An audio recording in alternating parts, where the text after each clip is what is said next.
Kata mandar sebenarnya berasal dari kata sipamanda yang berarti saling menguatkan. Seiring waktu, sipamanda yang terkesan terlalu panjang akhirnya mengalami pergeseran. Dalam penyebutannya, banyak masyarakat yang menyebut sipamanda kemudian menjadi mandar. Berdasarkan penuturan masyarakat Balanipa, salah satu kecamatan yang ada di Polewali Mandar, kata mandar berarti sungai. Maklum, di Kabupaten Polewali Mandar memang terdapat banyak sungai, seperti Sungai Balanipa, Tinambung, Campalagiang, Mapilli, Karama, Lumu, Buding-Buding, Lariang, dan Binuang. Selanjutnya, istilah mandar berasal dari bahasa Arab, yakni dari fi'il madli, hadarah, dan masdar nadran. Kata tersebut akhirnya berubah menjadi mandar, sesuai penyebutan dalam bentuk masdar mim yang berarti wilayah yang jarang penduduknya. Selanjutnya, mandar, jika dikaitkan dengan bahasa Belanda, terdiri dari dua kata, yakni men atau orang dan dar atau berani. Penyebutan mandar sebagai manusia pemberani memang dirasa pas dengan kondisi masyarakat yang sangat gigih dalam memerangi kolonialisme Belanda. Menurut Muhammad Darwis Hamzah, ulama yang lahir dari Pambusuang 12 Desember 1938 atau yang sering disebut sebagai Bapak Intelektual Mandar, kata mandar berasal dari manda yang berarti kuat.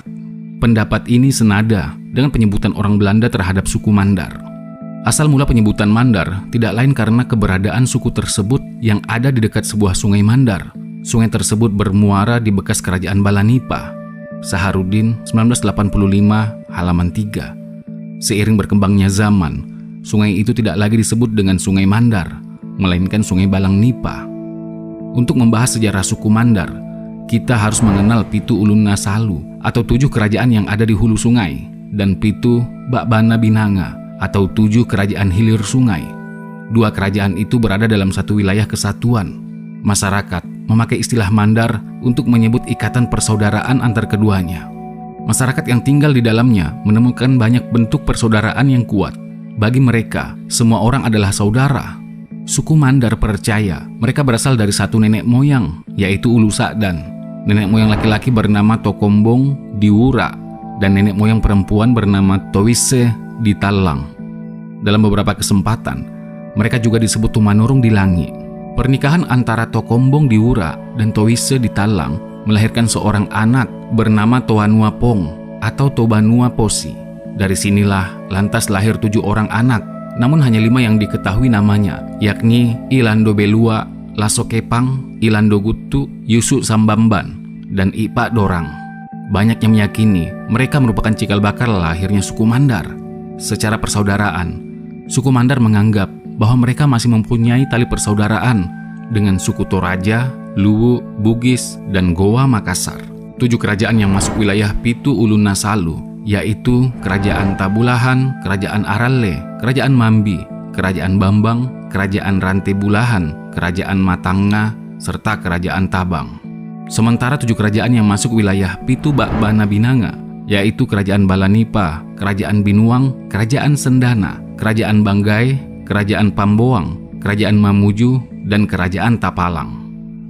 Selain menjadi suku yang kaya akan kerajaan, suku Mandar juga terbilang unik dalam pemberian gelar terhadap masing-masing kerajaannya. Perlu diketahui, jika setiap kerajaan mempunyai sebutan masing-masing untuk pimpinannya.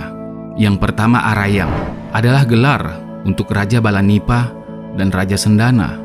Yang kedua Marakdia adalah gelar untuk Raja Banggai dan Raja Pamboang.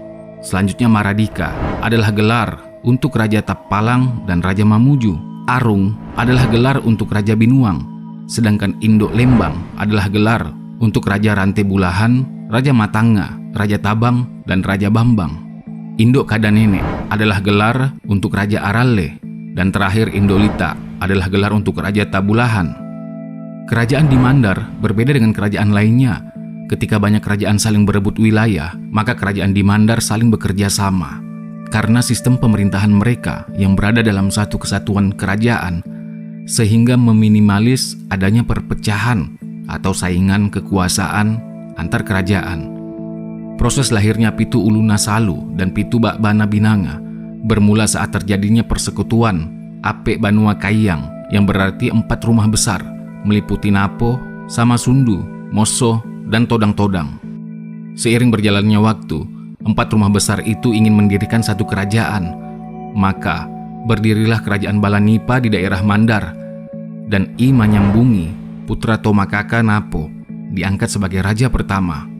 Di bawah raja pertama inilah Balanipa Mandar berkembang menjadi besar dengan melahirkan persekutuan dengan 7 kerajaan yang ada di hulu dan muara sungai. Balanipa Mandar sendiri adalah ketuka atau bapak dari kerajaan lain di Pitu Bakbana Binanga. Salah satu naskah lokal atau lontar suku Mandar terdapat keterangan bahwa orang yang menghuni hulu sungai Sadanglah adalah orang pertama yang menjadi cikal bakal lahirnya suku Mandar. Ada lagi versi lain tentang leluhur suku Mandar. Versi kedua ini dinamakan Tomanurung, yang berarti turun dari langit, atau orang yang muncul begitu saja tanpa diketahui dengan pasti asal muasalnya. Sebagaimana artinya, versi kedua ini berpendapat bahwa leluhur suku Mandar muncul begitu saja dan ia mempunyai kelebihan yang luar biasa, sakti mandraguna atau maisi paisangan. Demikian masyarakat mensifati leluhur mereka. Tomanurung ditemukan di Sungai Sadang, tepatnya di hulu sungai Sulawesi Selatan tersebut. Beberapa lontar dari suku Mandar menjelaskan ia turun dari langit. Kedatangannya dari kayangan ke bumi serupa titisan dewa untuk mendamaikan isi bumi.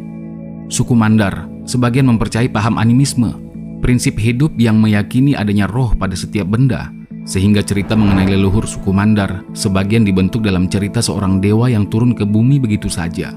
Karena paham animisme ini juga yang melandasi, suku Mandar mempunyai ketaatan lebih terhadap hal-hal yang berasal dari langit. Cerita tentang Tomanurung masih belum berhenti. Ada juga yang mengatakan utusan dari langit yang menghuni Sungai Sadang itu akhirnya menikah dengan Toise di Talang, yang tidak lain adalah sosok yang keluar dari kedalaman. Pernikahan mereka akhirnya melahirkan 7 anak. Di antara 7 anak tersebut ada nama Pongka Padang yang akhirnya menjadi cikal bakal suku Mandar. Pongka Padang menikah dengan Torijene, yakni orang yang dari kedalaman air. Versi lain mengatakan Pongka Padang menikah dengan Sanrabone. Pernikahan Pongka Padang melahirkan 11 anak. Nama Tabonina, anak Pongka Padang, merupakan anak kesayangan Pongka Padang, melebihi 10 anak lainnya.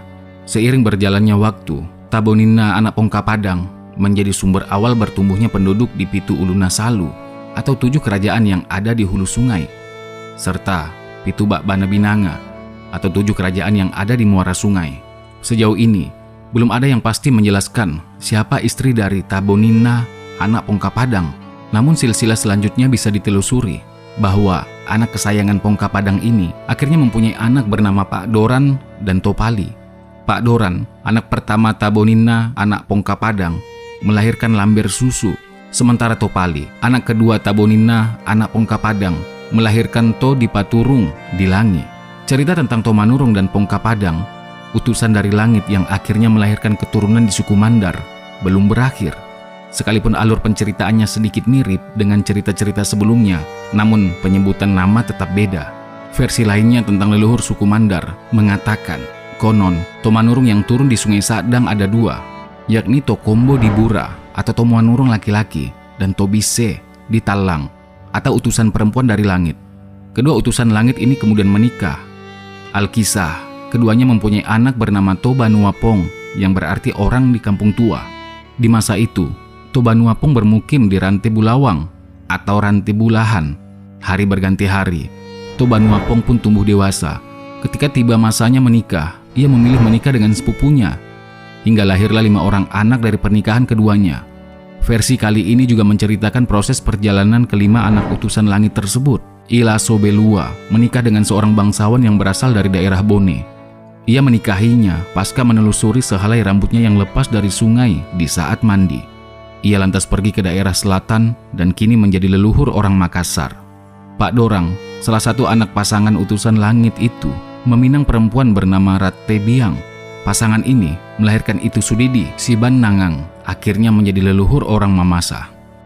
Tidak ada data yang mengungkap nama dari anak ketiga, akan tetapi anak ketiga ini tidak lain adalah leluhur orang Masupu.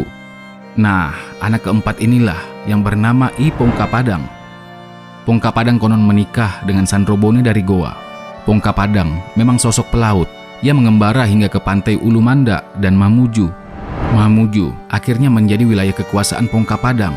Pertemuannya dengan gadis Bugis dan Makassar inilah yang lantas mendasari bahwa Pongka Padang tidak hanya sebagai cikal bakal keturunan suku Mandar, melainkan bangsa-bangsa di Sulawesi Barat, Tengah, dan Selatan.